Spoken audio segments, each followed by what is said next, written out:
Welcome back to our channel. Hi, ఎలా ఉన్నారు? అందరూ బాగున్నారా? మేమైతే చాలా చాలా బాగున్నాం. ఈరోజు మన వీడియో వచ్చేసి నేనైతే క్యాప్సికమ్ పళ్ళెం అయితే చేస్తూ ఉన్నాను. క్యాప్సికమ్ పళ్ళెంకి అయితే అన్నీ ప్రిపేర్ చేసుకున్నాను.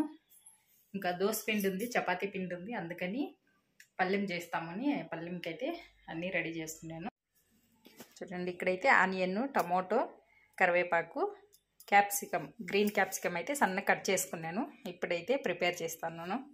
ఇక్కడైతే బాండ్లీ పెట్టుకున్నాను. ఇప్పుడు కొద్దిగా ఆయిల్ వేసుకోవాలి. ఇందులో అయితే 2 స్పూన్లు ఆయిల్ అయితే వేసుకున్నాను. ఇప్పుడు పోపు అయితే పెట్టుకోవాలి.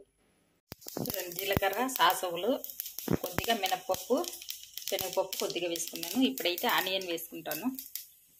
ఆవాలు, కరివేపాకు డ్యాన్స్ అన్నాక ఇప్పుడైతే ఆనియన్ వేసుకుని బాగా కలుపుకొని ఆనియన్ ఫ్రై అయినాక క్యాప్సికమ్ అయితే వేసుకోవాలి.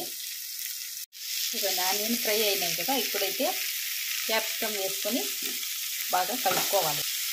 ఇప్పుడు కొద్దిగా సాల్ట్ అయితే వేస్తాను. సాల్ట్ వేస్తే కొద్దిగా తొందరగా ఫ్రై అవుతాయి.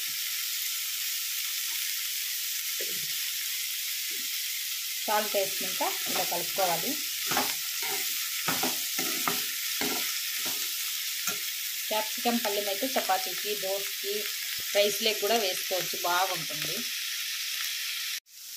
ఇప్పుడు కొద్దిగా ఫ్రై అయినాయి కదా, టమోటాలు అయితే వేసుకున్నాము.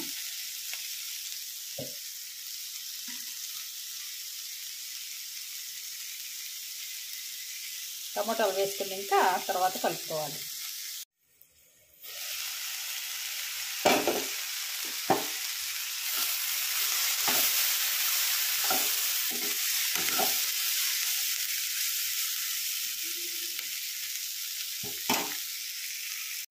ఇప్పుడైతే కారము, కొద్దిగా సాంబార్ పౌడరు, ఇక్కడైతే పప్పుల పొడి అంటాము కదా, అదైతే వేసుకొని బాగా కలుపుకొని కొద్దిసేపు అయితే ఫ్రై చేసుకోవాలి.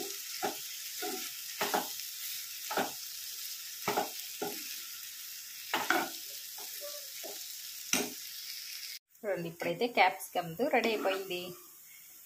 మీకు ఇంకా పొడి పొడిగా కావాలంటే 2 మినిట్స్ పెడితే బాగా పొడి పొడిగా అయిపోతుంది. ఇలాగే ఉండాలంటే ఇప్పుడైతే స్టవ్ ఆఫ్ చేసుకోవచ్చు.